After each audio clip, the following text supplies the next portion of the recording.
Merci. La parole est à Monsieur Jean-Charles Taugourdeau. Merci, Monsieur le Président. Monsieur le Premier ministre, il y a tout juste un an, je déposais 120 000 amendements pour faire comprendre la stupidité, le danger des seuils qui ont pour effet d'imposer aux entreprises des obligations d'autant plus fortes que leur effectif salarié est important. Alors, quelle agréable surprise que d'entendre votre nouveau ministre du Travail vouloir suspendre l'enclenchement des seuils sociaux pendant 3 ans.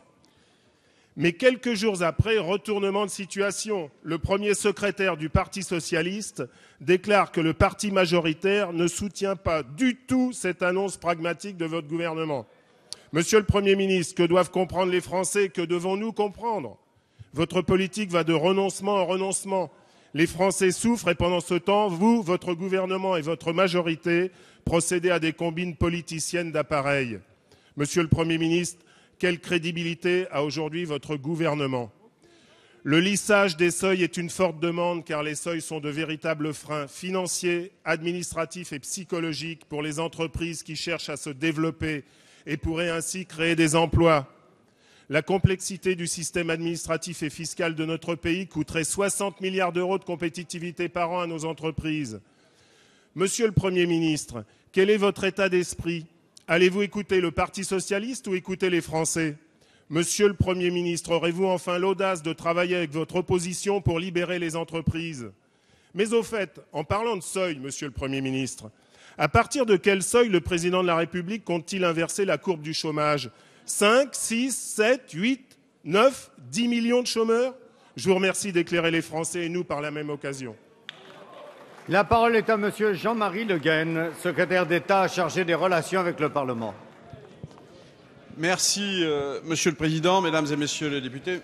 Monsieur le député Jean-Charles Taugourdeau, permettez-moi tout d'abord d'excuser le Premier ministre Manuel Valls, qui est aux cérémonies de Radour-sur-Glane, et notre collègue François Rebsamen, ministre de l'Emploi, qui est aujourd'hui dans une réunion internationale à Genève. Monsieur le député, vous posez le problème des seuils, qui est une question importante. Elle est aujourd'hui, elle s'entend de deux façons, d'une part en matière financière, et d'autre part en matière sociale.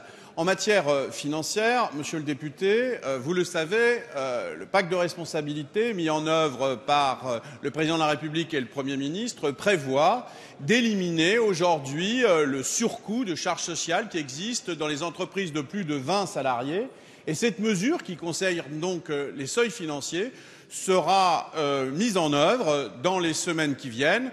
Et donc, il y a des allégements généraux entre 1 et 1,6 SMIC pour un montant de 1 milliard d'euros. C'est quelque chose que nous faisons, cette majorité le fait, parce qu'elle pense que cela va dans le sens, effectivement, de la compétitivité et de l'emploi, ce qui n'avait pas été fait précédemment. Deuxièmement, monsieur le député, il y a évidemment sur les aspects sociaux de ces seuils. Vous le savez, il y a aujourd'hui en cours une négociation sociale qui doit faire progresser le dialogue social en entreprise, qu'il soit peut-être moins formel, plus en profondeur, plus sur la stratégie de l'entreprise, et différentes questions y seront abordées.